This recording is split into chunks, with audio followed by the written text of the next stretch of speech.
Gihingusgan sa labaw sa Highway Patrol Group Sarangani nga mas pakusgan pa nila ang ilang operasyon o pagpayagay nag-anti-carnapping checkpoints sa ilang area of responsibility aron nga magpabilin og luwas o wala na matala pang insidente sa pagpangarnap sa tibok Sarangani Province. Actually, relatively peaceful naman ang Sarangani, especially sa mga cases of carnapping. So medyo wala tayong naririnig dito.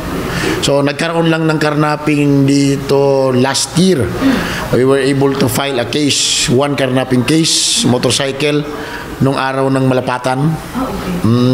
Merong isang motor na alleged na nakarnap at na-file naman din natin yung criminal complaint against the suspect. Gibutyag ni Police Lieutenant Colonel Omar Barit nga sa kasamtangan usa lang ka kaso sa pagpangarnap ang natala sa probinsya asa nahitabo kanatong nakalabayng tuig 2023 bulan sa Hulyo. Yes, we are always conducting anti-carnapping checkpoint in the tri-boundaries and tri-areas of Sarangani. Ito yung Davao Line na tinatawag natin in Malungon area. Yung Glan Line naman tinatawag natin dito sa bandang Gmam kung tinatawag namin na kalsada, at saka yung bandang Makima.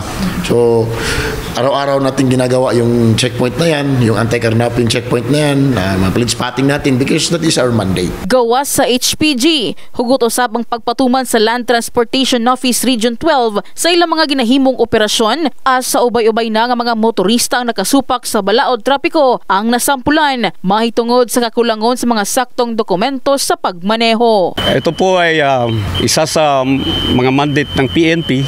Ito'y tinatawag nilang lambat sibat sasakyan. Ito po ay request ng PNP Pulumulok na joint operation LTO-PNP. Samtang pipila ka mga motorista ang nagkanayon nga wala na sila nabalaka kung adto na may presensya sa mga otoridad sa kadalanan tungod kompleto matod pang ilang mga dokumento sa pagmaneho.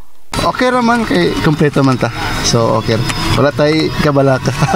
Okay ra kay dagan man gud nga mga unauthorized o mga walay dili kompleto nga mga requirements sa nagabiyahe karon. So okay ra pod. Para man pod ni sa atoa pod tanan.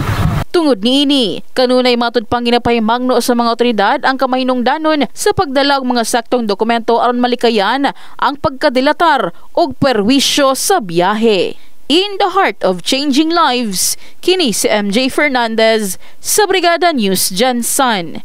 Brigada News.